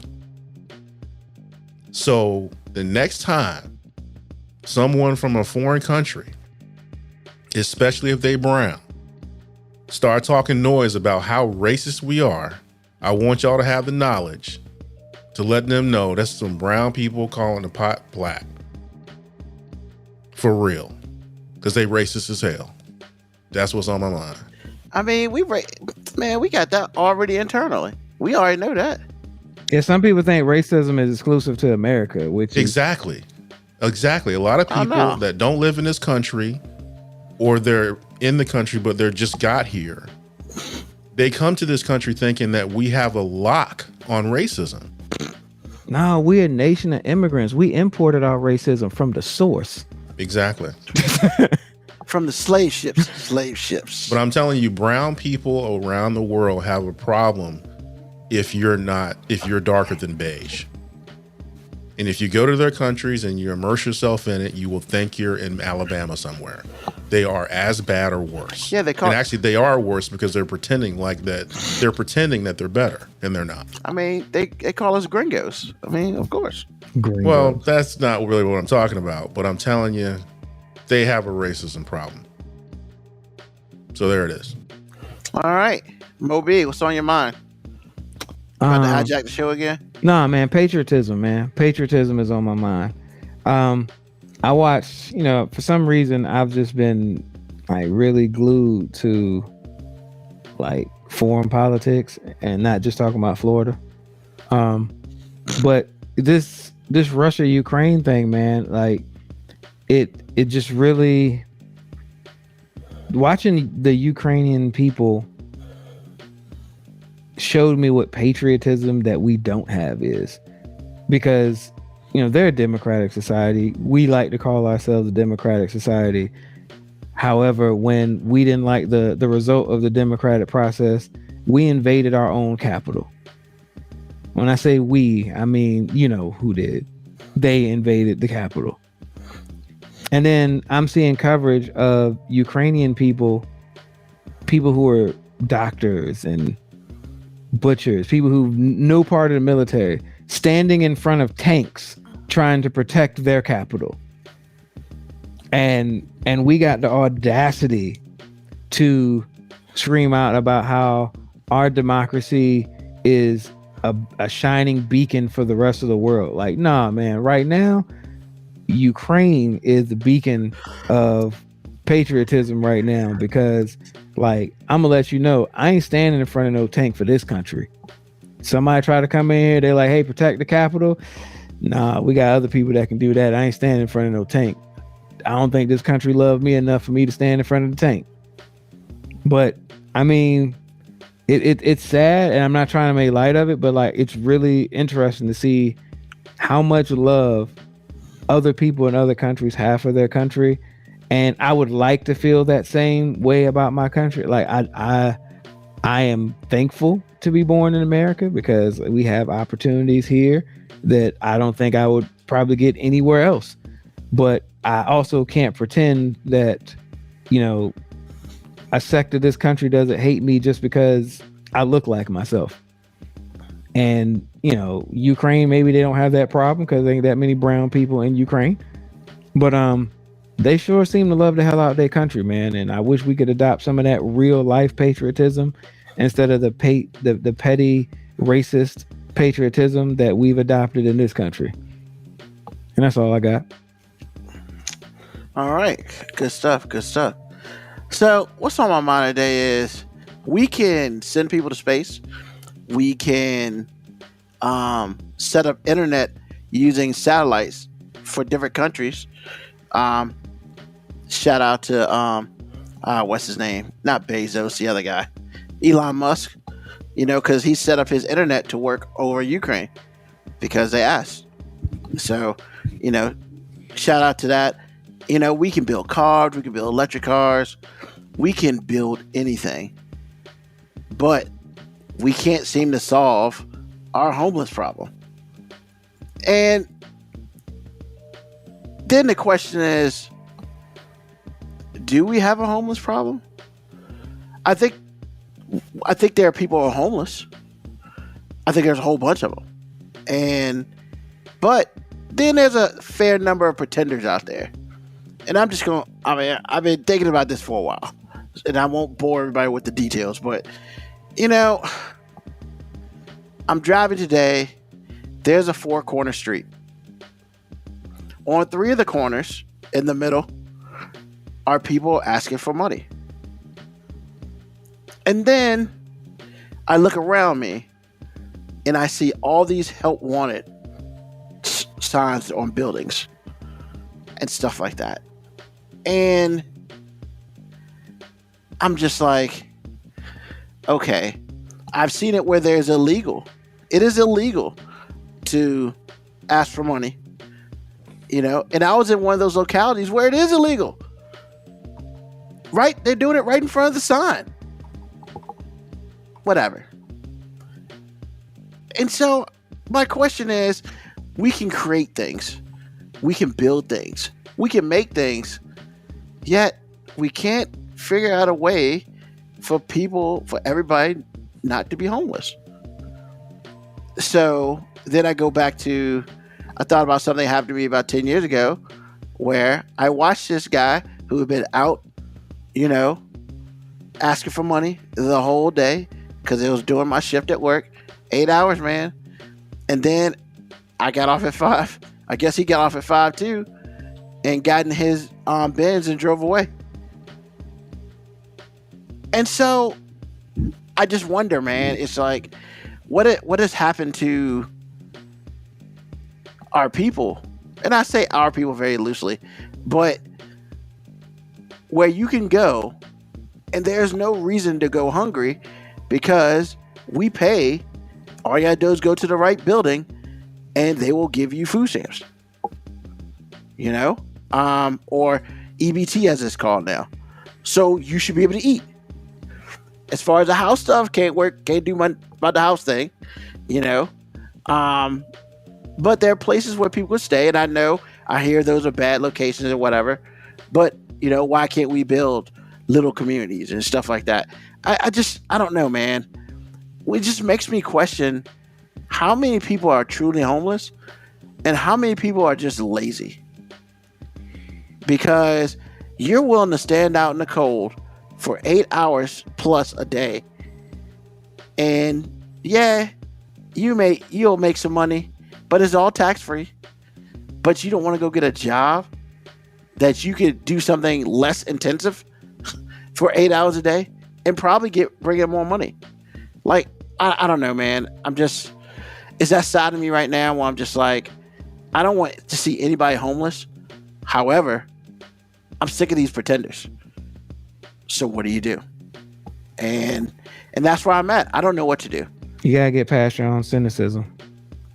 Yeah, but because Moco Cowboy asked, you're right. There are a lot of jobs, but can those jobs offer a wage that are able to pay rent? Because have you seen? The prices of rent right now are crazy. You're right.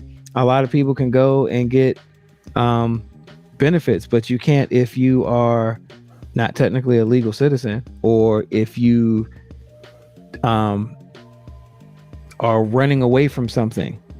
There's a whole bunch of different reasons that people are homeless, and you're right. Yeah. There are some people who are homeless. That I will not put it past. There are a lot of people who are homeless, and I won't say it's by choice, but damn it, it's by choice, because they have not taken responsibility for their own personal situation.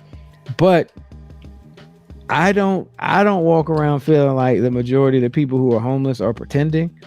I feel like the majority of people who are homeless don't have the resources, don't know about the resources, don't have the support, or have something else that they're running that prevents them from getting some of the tools we have in place. And our systems don't exactly make it easy for people. Like, yes, people who have not had to go get unemployment, food stamps, and all these things, you think, oh, you just go up to the office and get it. Man, that shit is a hassle. You're going 3, 4, 5 times. You gotta bring this paperwork. That person has to sign. You gotta go get the. It's a hassle, and it's really a hassle for people who are really competent, proficient, and patient. So imagine somebody who is not as educated, is not as well versed, and has a whole bunch of stressful situation going on. Sometimes it almost seems like it's a task that they can't overcome. But I feel you, because I do know that there's a lot of people out there homeless, like, oh, I can't find a job. And I'm like, man, we got an employee shortage right now all across the country. So it's not that you can't find a job. You just might not find a job that allows you to do the little bit of nothing you want to do for the amount of money you want to get.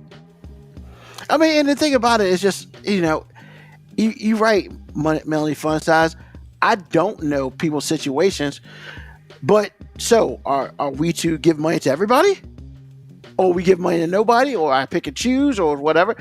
So that's the thing, is like, for me, I'm just kind of like, it's sad because there's one time you feel like, okay, this person could use my help, but there's another time this person's just faking the funk, and it's sad to me. You And it's giving just for the wrong reasons, man. If I've ever given to somebody, I don't even consider the fact if they really need it, if they hustle me or not. Because I feel like I'm giving because I got enough to give, and I'm hoping that whatever I'm giving is helping this person. If they're hustling me or not, I don't care. I don't think that far. I don't think that far past. If somebody asks me for some change and I got $1 and I throw them $1, like, I'm not trying to figure out if I got hustled or not. I'm like, hey, I had it. They said they needed it. I'm glad I had enough to give to somebody who needed it. Boom. I keep it moving. yeah, Because if you think about it, like, you'll just become cynical and then get mad and then start being skeptical of everybody. that's very true. And then I had somebody come up to me, hey, I don't have any money. Well, can you cash out me something? I'm just like, what? No. Like, I don't know, man. I just found out to be, wow, we use a cash app now. That's what we're doing. I don't know, man. I guess you're right. Maybe I am a little cynical. You got cash app. That means you got a cell phone, man. There you go. See, I mean, that's what I'm talking about. granted, you can, I understand. with ACP, you can, Yeah, I get it. have a phone plan and not be paying anything. But yeah, Yeah, I don't know. But then get mad at you because you won't do it. Then it's not. I don't know. I just wish that no one had to go through at least the homeless part or I don't have any food part. The basic stuff. But hey, what can we do? The country that we live in, we're a capitalist country, and we can't figure out how to. We can figure out how to make money, but we can't figure out how to help people. So, it's all jacked up. Upper class folk don't care about poor folk. So that's very true. I would assume. I mean, that's always been the case. Yeah. So, I don't know. But that's what's on my mind. Well, we appreciate everybody being on this extended episode. Sorry this 2-part episode. Sorry it was longer than normal, everyone, but It's AG fault, man. He got long-winded. You know what? I mean, y'all two did talk for like 30 minutes and I ain't say nothing, but it's whatever. It was a good conversation all around. Like, thank everybody who listened. Thank everybody who joined us on the live. Thank everybody who listened to us on the podcast itself. Always tell a friend, tell an enemy, tell somebody about us. 5minutewarning.com, spell FIVE. And hey, next month, we're going to change it up a little bit. Next month is the month of relationships. And we're going to talk about a whole bunch of them. We hope to have some guests in as well. And I expect that it's going to be a lot to talk about because, yeah, relationships.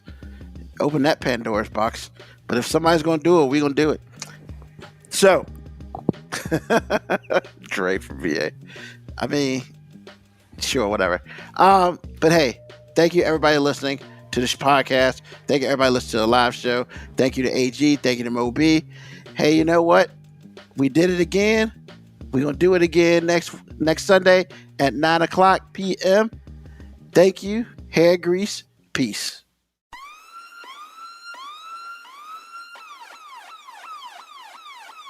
Email us at 5minutewarning19@gmail.com. And also leave comments on Facebook and Twitch. Search 5 Minute Warning. Contact us on Twitter at AG_FMW podcast, at Newsman25, at FMW 2019. Contact us on Instagram, MoeB 5 Minute Warning, AG_5 Minute Warning, Newsman25. You can listen to the podcast at Apple Podcast, Spotify, or wherever you get your podcast. Thank you for listening. This has been another episode of